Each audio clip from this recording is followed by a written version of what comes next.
Chapter 22. Timed.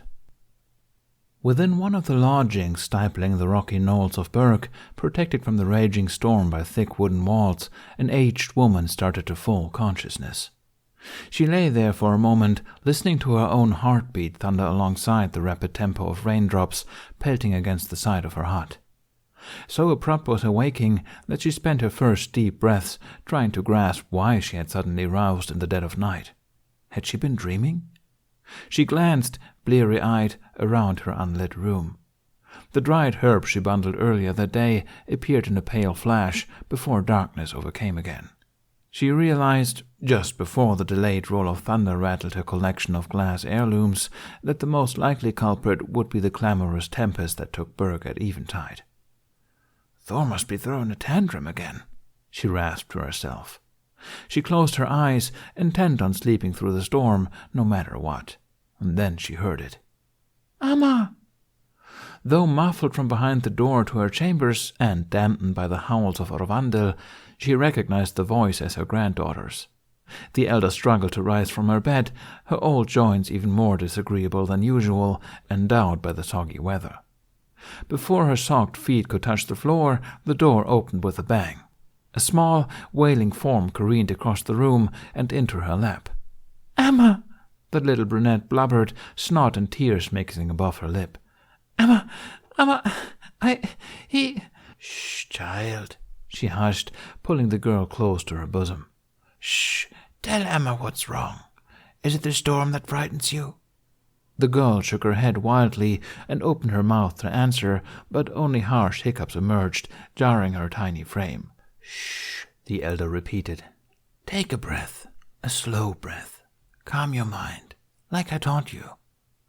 The soon-to-be 9-year-old nodded, and the elder patiently waited for her shaking form to still. A gnarled hand pat the thick hair with a practiced pressure meant for soothing. If it was not the storm that drove her normally fearless grandchild into her arms, and over the child's own mother, then it could only be the secret. A year passed since the elder first learned of her granddaughter's dreams, and so far she had convinced the youngster to only confide in her when they happened. It was not often, but it did happen, and each time the elder became more and more sure that her grandchild was destined to take her place as the village Volva.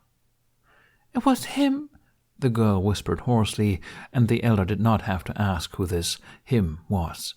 Her legacy only seemed to dream of one man. He's dead!" The child shouted the final word, her voice out of control, and broke down sobbing once more. The elder stared into the shadowed space overhead, her arms drawing the girl tighter into her heavily shawled body. She considered all this could imply. The girl did not find the usual comfort in the warmth of her grandmother's embrace, and started to explain what she experienced in disjointed sentences. "They hit him. I saw it. Hit him. The axe. They hit him, and it went right through. There was blood and a dragon, and I was so scared. It was so loud, and they were scared and angry, and I felt it. I felt that." "Hush now, love," the elder instructed, doting and tender in her command. "Dreams are easily misinterpreted.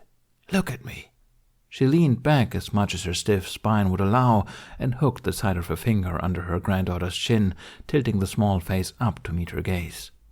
Another bolt of lightning flickered through the cracks of her shuttered window, granting her a brief view of wide eyes and shining, trembling cheeks. "Nothing is final," she spoke quietly, her voice heard through the overhead thunder. "What you saw was horrible. I believe that, and one as young as you should not have to see it. But nothing is final. You saw him struck, but you did not see him die. It is very important that you know this." The girl sniffed loudly, and the elder could feel a heartbeat too large for such a tiny thing battering against its cage. He's not dead?" "Nay," the elder pacified softly. "I do not believe he is. He is nearly as stubborn as you, wouldn't you agree?" "And stubborn people don't die," the girl added, a shaky smile upon her formerly pouted mouth. "Go back to sleep," the elder commanded, stroking the wild brown strands back from the tear-streaked face. "You'll feel better in the morning. You'll see."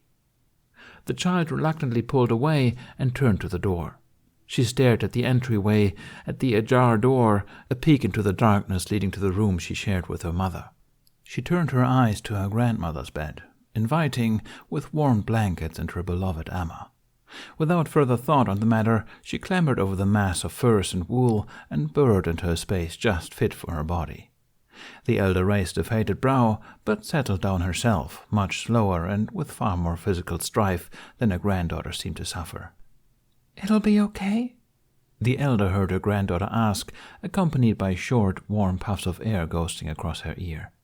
She knew this did not involve asking permission to sleep in her bed. "Aye, you will see." Hiccup coughed up a mouthful of dirt, grimacing at the grains clinging to the roof of his mouth. He was on the ground, belly down. Toothless wasn't under him. Toothless wasn't anywhere near him. Hiccup lifted his head and glanced around where he could. No one was there. He was still in the hippodrome, but it was empty, barren. No spectators, no Varinjar, and no Toothless. He pushed himself to his feet, easily, using both arms. Nothing registered as weird until he began to brush off his pants using both hands. He froze and, looking down, spent a moment trying to fathom why his arm was suddenly no longer broken. Then he realized. "You are determined to kill yourself." Hiccup understood the situation right before Gudrid spoke, and so, for the first time, he did not react with stupefaction. He turned, calmly, to find the woman sitting on one of the bottom stands, like she were a member of the vanished audience. "Gudrid, sit," she said. She sounded tired, as if she struggled to rein in her anger. Hiccup obeyed and, as he approached, attempted to interpret the odd emotion on her face. She didn't look disappointed, thank the gods. He hated seeing that directed at him. Even so, she certainly did not look happy. "It is fortunate that I am young, for any older and I would be liable to heart failure trying to watch over you." She said this just as stiffly, watching Hiccup lower himself to the stone bench through narrowed eyes. "Sorry," he muttered, glancing down at his lap. He found it difficult to settle his nerves and mind. He felt jumpy, like he expected some half-remembered agony to return at any moment, or that he should be in some sort of hurry, experiencing the same rush he suffered only moments ago when he knew time stood still here. His body was here, but his emotions and sense were taking a time to catch up from the harrowing experience. "Do not apologize," Gudrid sighed. She tugged back an errant bang. "You cannot help the way you are." "I take it I made it in time?" he prompted, giving the empty hippodrome a look around. Now that desperation and fear weren't consuming his every thought, he could finally admire the artful architecture. Dynamic and Greek, a beautiful shield for ugly activities. Hiccup did not notice Gudrid's ire lessen as she continued to stare at his profile. "Oh yes," she answered him. "Toothless was not struck down." A small smile flitted across Hiccup's face, and after everything that happened, the pull of muscle felt foreign to him. He did something right, for once. He managed to save his friend, if only for a little while. Maybe his sacrifice gave Toothless the strength to fight back. Or maybe they had killed Toothless anyway, and they would manage to find each other again somewhere in the next world. While selfish of him to think so, a part of Hiccup was relieved he could go before his best friend. Matters of physical prowess aside, Hiccup knew he would not take the loss of the dragon very well, especially compared to Toothless should the reverse happen. The dragon seemed to have far more control over his emotions. This he could handle. He felt a calm acceptance of his fate take hold of him. He got them into this mess. Unintentional execution sounded all right to him. He even got to see Gudrid one last time. "So, where was I at?" he finally asked. Nothing hurt on him, so it was hard to pinpoint what took the blow. It could have been his head, his neck, just an arm. "I would not want to spoil such a surprise upon your waking." Gudrid had turned teasing, but the easygoing nature was lost on Hiccup. Wait, what?" He turned in his seat to face her with his full attention. "I'm alive?" Her lips quirked. "You certainly are. As is Toothless." This sounded too good to be true. Surreal. He had an easier time embracing death. How do you... I have already spoken to Toothless, she responded to his unfinished question. Hiccup continued to stare at her, brows furrowed, unable to blink. Gudrid held back a giggle at his bewilderment, knowing the energy would be better served in explanation. When you are both in a state of deep unconsciousness, I can reach him as well. This was the first time I have managed it. It becomes easier as your bond grows deeper. The bridge connecting you two is quite substantial to me now. Ah, yeah, Hiccup mumbled, only half listening as he tried to wrap his mind around the concept of both he and Toothless surviving thus far. The bond of understanding, right? Blind faith, Gudrid corrected. But understanding was the string which tied you, which is one of the reasons why we are here. Another bond? Hiccup ventured. His mind picked up speed, as if some unanimous ruling in his head decided to forego trying to reason out his survival and instead pay attention to the murder. Gudrid nodded, her eyes shining. Yes, you have created a new bond, you and he. You both proved that you are willing to do so much more than trust one another. You were both ready to die for one another. Hiccup hummed. He agreed to the truth in the statement, but thought it silly to make such a big deal out of it. Sure, trusting a creature formerly considered an enemy was one thing, but willing to die for a best friend only seemed natural. So it just happened? He asked. Just now? We get another bond just like that? Bonds never just happen. They are just realized. Hiccup narrowed his eyes at her words, only half following the cryptic logic. Gudrid huffed, exasperated. Had you not noticed your personalities bleeding into one another? Hiccup shook his head, and Gudrid knew she should have expected his characteristic obliviousness to his and Toothless's relationship. Your influence over one another is greater than picking up simple habits. What started out as faith turned into sympathy, and sympathy turned into love. You are brothers, matched beings, molding your souls into one another so that you have become two pieces of a whole. Hiccup sighed and ran a hand through his hair. Some flighty part of his mind noted how ridiculously long it had gotten. Why is it us? He asked, partly to her and partly in audible musing. We're not the first to trust someone weird or save someone they love. Why are we getting these bonds and perks? He could hear the words she spoke, he understood them, but none of them sounded new or shocking. None of them sounded worthy of supernatural attention. He knew all of this, on some level. He already accepted, long ago, that a life without Toothless was no life at all. Gudrid pulled his hand away from the tangled auburn strands and sandwiched it between her small ones. If she aimed for Hiccup's full attention, she failed. He could only stare bemusedly at how both her hands could not conceal one of his own, and how soft her skin felt against his rough, bow-calloused digits. He experienced an odd and instant moment of vertigo where he didn't know what was real. Humans do create these bonds with other humans. Gudrid started to explain, hoping to get Hiccup's attention back to the matter at hand and off their hands. You would not notice sharing a lifespan or increased understanding with the bond-sharer when you are of the same breed. But those of similar intelligence, separated by species, are far less likely to create bonds with each other.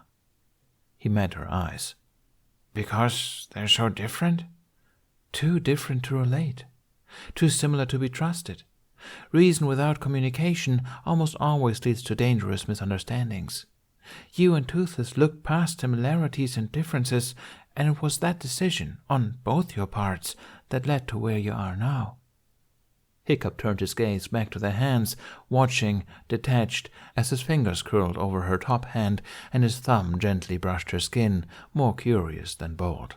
Soft, warm, and more than a dream. He did not look for a reaction, but she did not take her hand from him, so it must have been okay. He felt the muted sensation of his heart leaping into his throat, and yet it didn't feel like it was his.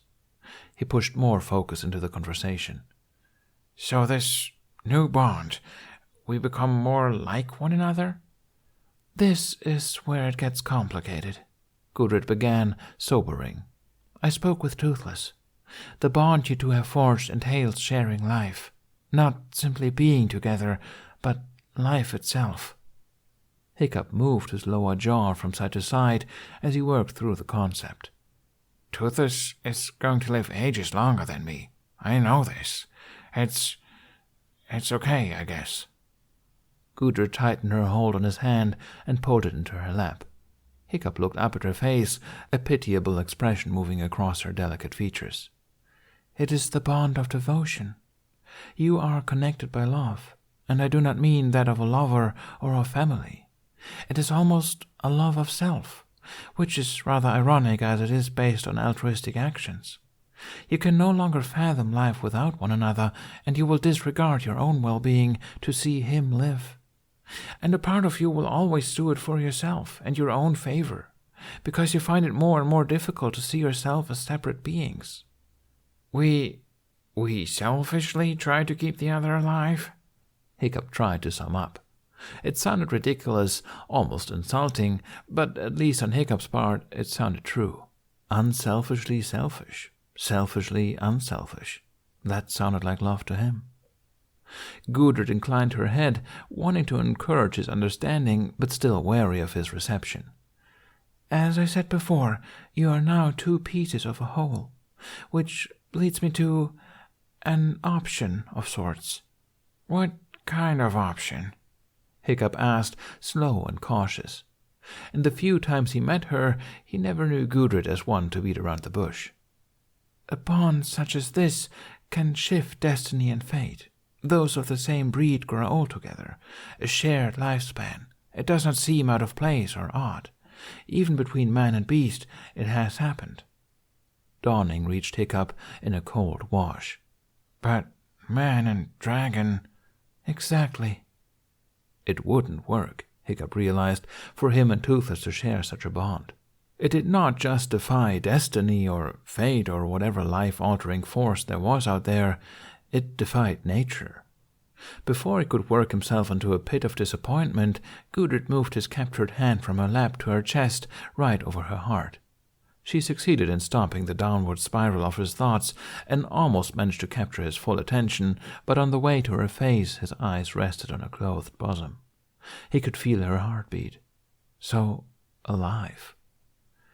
I spoke to Toothless, she repeated again, as though reminding him of something he needed to realize on his own, a very important fact. This bond will hold for you two as well. Hiccup narrowed his eyes. He pulled them from the pile of hands to meet her own slate gaze. How? And Gudrid decided she had to be blunt about it. He will cut his lifespan in half, and yours will lengthen to meet his end. Your aging will slow, and his will quicken. Hiccup, listen to me, she said sternly. He was shaking his head, his eyes no longer quite focused. He tugged for his handbag, but she would not relinquish it. She needed him to listen. No, that's just... You can't do that to him. Toothless, she announced the name strong and clear, the one word that would get through to him. It was his idea for you two to grow old together. He created this plan. He wants to do it. Hiccup's half-hearted struggles died down as the constant wrenching of his emotions began to take its toll.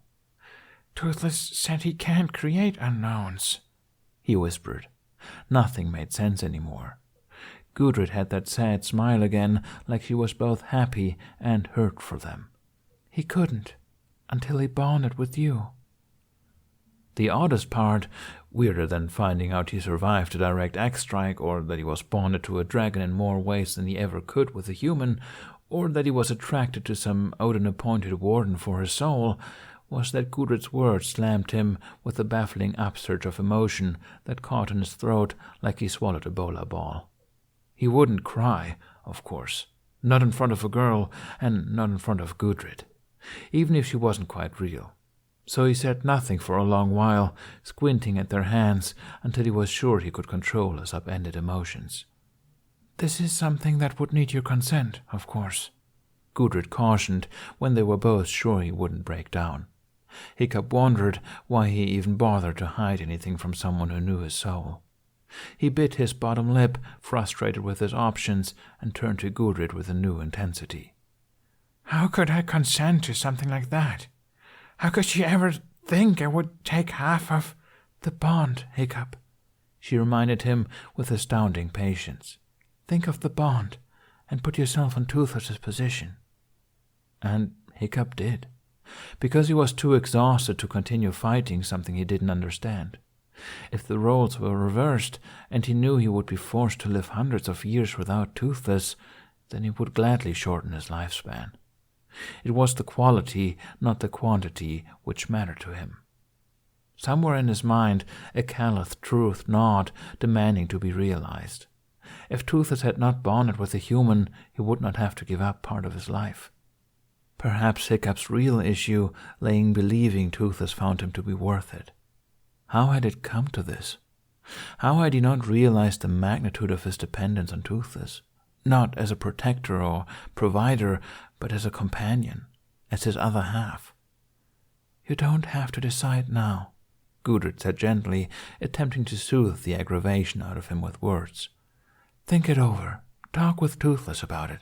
Confront him, if you must.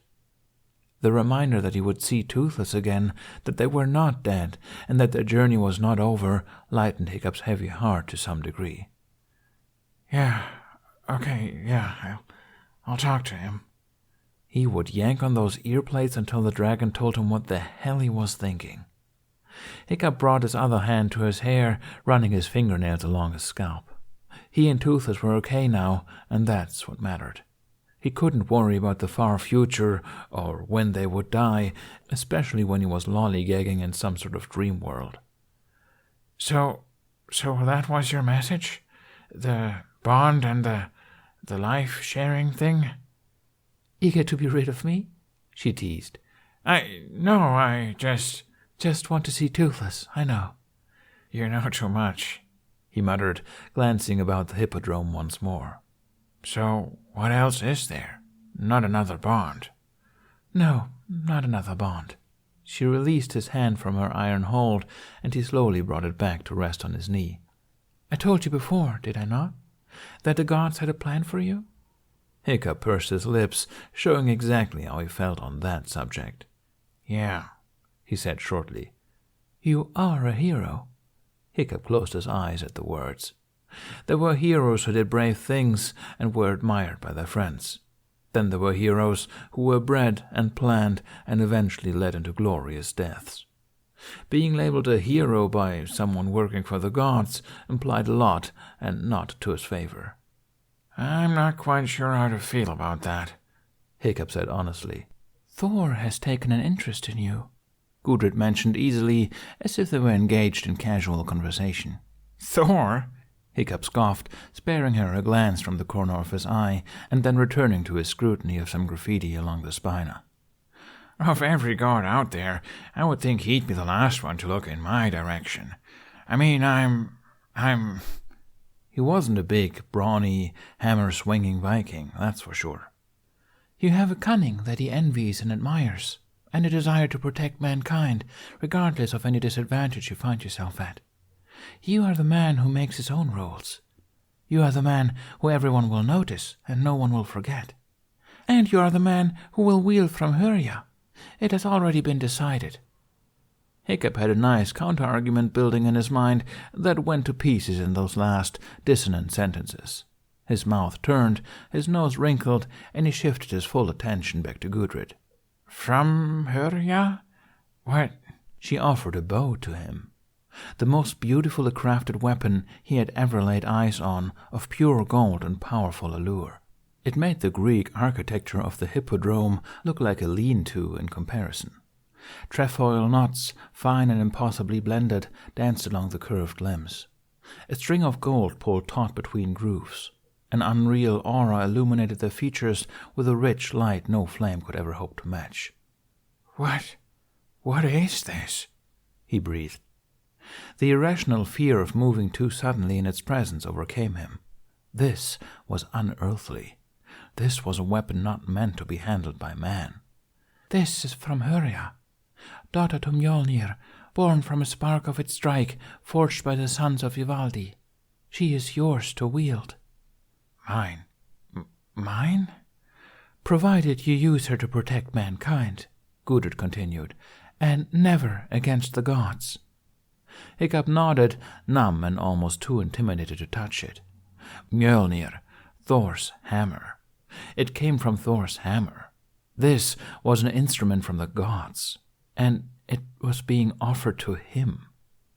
His hand reached out, trembling slightly. What if this was a trick? A test that would lead to unspeakable punishments if he failed. But before he could retract the fingers wavering so close to its gleaming riser, otherworldly energy sucked his open hand to the solid metal, forcing his fingers to curl and mold against the golden limb. Hiccup did not notice Gudrid completely release it to him, or how he brought it closer to his person in careful movements. He could only focus on how perfectly it fit into his grasp, and how impossibly weightless a weapon of solid gold could be. It hummed against his palm, warm and alive. Alive like Gudrid's heartbeat. Hiccup felt an immediate and unexpected connection. He felt less alone, able to see, to realize that other worlds beyond this life were only a step away if the direction was only pointed out. He couldn't hear how heavy his breathing became as his body and mind fixated on only this weapon. Framhurja. I don't... It will be your duty to learn her power, to bring her to full potential. Let her bring you to yours, Gudrid explained, smiling at his naked awe. But I remind you, she is for the protection of mankind only, not to be wielded against the gods. Humans are rarely granted this favor. Do you understand? Yes, but I still don't... He didn't know why. Why was he getting this? Was it because of his and Toothless's bond? Did he entertain the gods that much? Or was he the sort of hero he feared Gudrid implied him to be?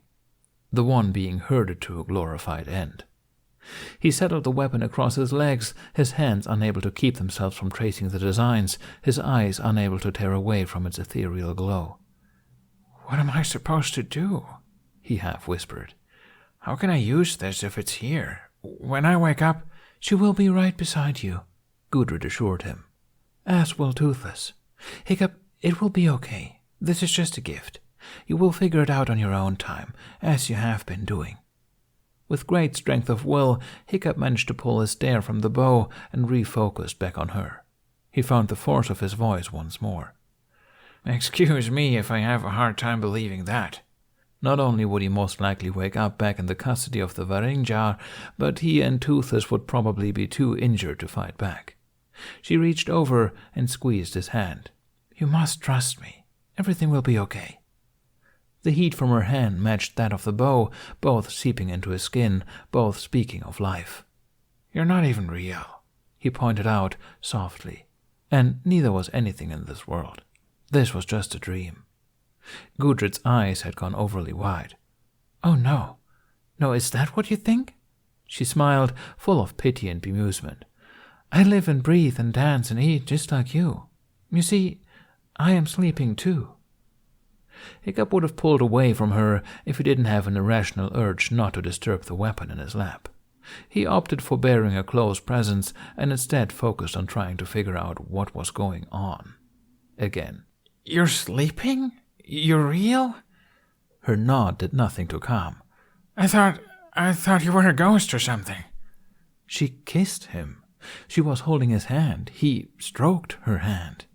Granted, he jumped to a lot of conclusions with her, but he never expected... "Sometimes," she conceded. "Sometimes us Vöder have already lived our lives on Midgard by the time we are assigned to a soul, and sometimes halfway through that existence, and sometimes from the very beginning. We are humans who were touched by the gods since birth, soothsayers or priests, but this duty can be assigned to our soul at any time. The place where we meet now is called Hugurvöllr. It is a plane separated from Midgard, where a warden can converse with a ward no matter where in the world, no matter which world.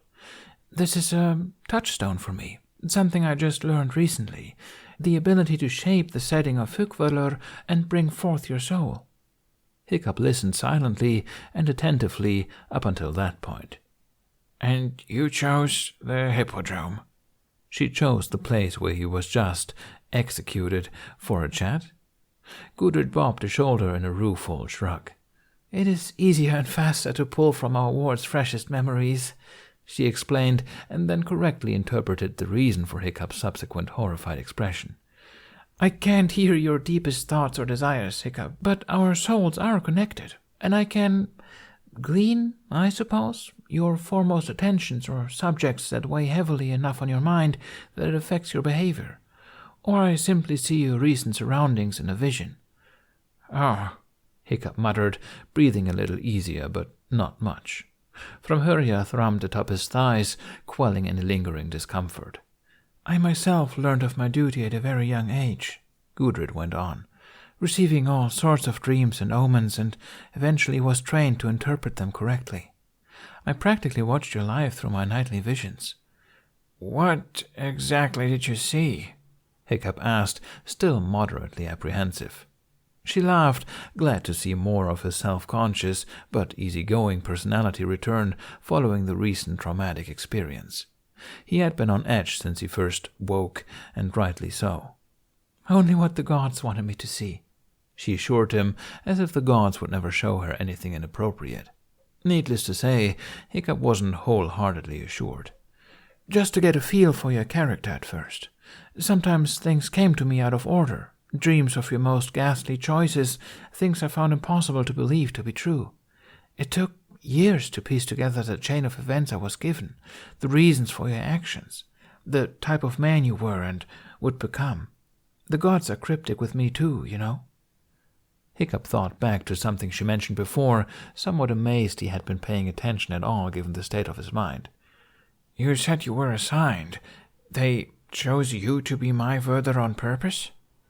Gudrid nodded, taking his hand in two of her own again, looking happier as Hiccup relaxed into his familiar, inquisitive persona.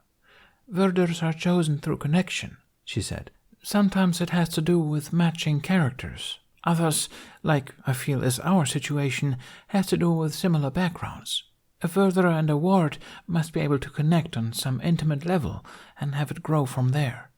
We, for example, are both from Berk. A silence lapsed after that, in which Hiccup continued to process everything he was told until that last bit. He rolled it over in his head a few times, making sure he did not mishear. You are from Berk? He needed confirmation. He could not recall ever seeing anyone like her before. Perhaps she moved while he was young and his memory had not managed to imprint such a face? I am. Hiccup smiled, his heart thundering. So we can meet out of here? In real life? If he could find her outside of his dreams, or Hugvalur, he could, well. While she wasn't the first girl he had been attracted to, she was the first to show him any affection, or give him attentions he was interested in returning. Maybe he was just desperate to increase human companionship, but the thought that he could find her in Midgard made him feel childishly giddy. For the first time that he could remember, Gudrid looked at him with an open, wretched grief. He got the impression that what he said and what he thought were things she wanted to happen so much more than he could ever realize. I fear we live in separate times, she uttered. Hiccup cocked his head. How so? What do you mean? Gudrid bit her lip, gripping his hand as though to keep him right in front of her. You see, I have not once left Berk. Never in my life. I have looked for you since my first dreams as a girl, when I wasn't sure if you were real or not. I waited. I still hope to see you one day, but I feel we've missed each other somehow. Like ships passing on either side of a narrow island. She paused to wet her lips and take a breath. There is a great possibility that I am already dead, or you are already dead, and we only meet at this time because this is how the gods chose it to be. What? You're saying we're not from the same time? Hiccup murmured, starting to come to terms with the notion. Gudrid's grip on his hand tightened. As I said, I've spent my entire life in Berk. You were not there. Yeah, I would have remembered you. Hiccup admitted the words came out flirtier than he meant, even as he felt the same pang of loss as she.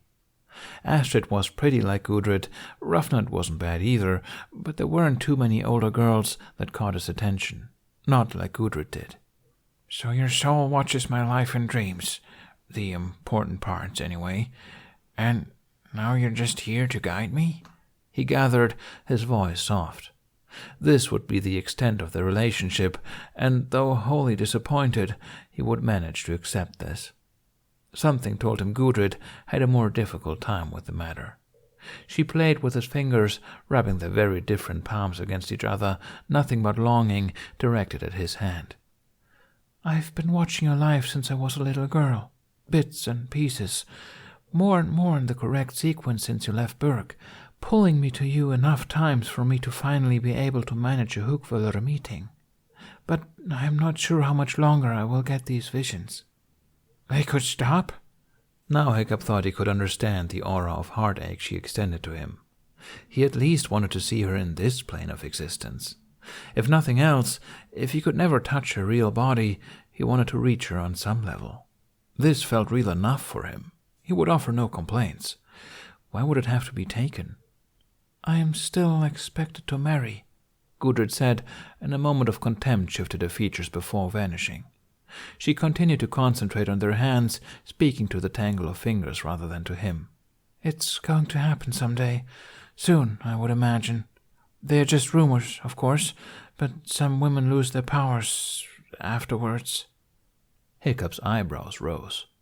He had heard such stories as well, that only virgins had the ability to receive messages from the gods. But now he had no opinion on the matter and no reason to contemplate its validity, for he assumed such tripe would never matter to him. Now it mattered a great deal.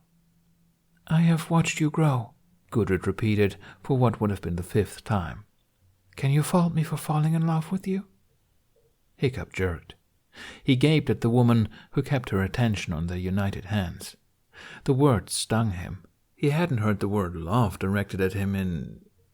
Gudrid lifted her face, her jaw clenched in determination and sorrow, her eyes moments away from watering. Kiss me. Hiccup was beyond overthinking things or breaking down reasoning. His inquiry had burned out. He could no longer puzzle over lifespans or time or heroes.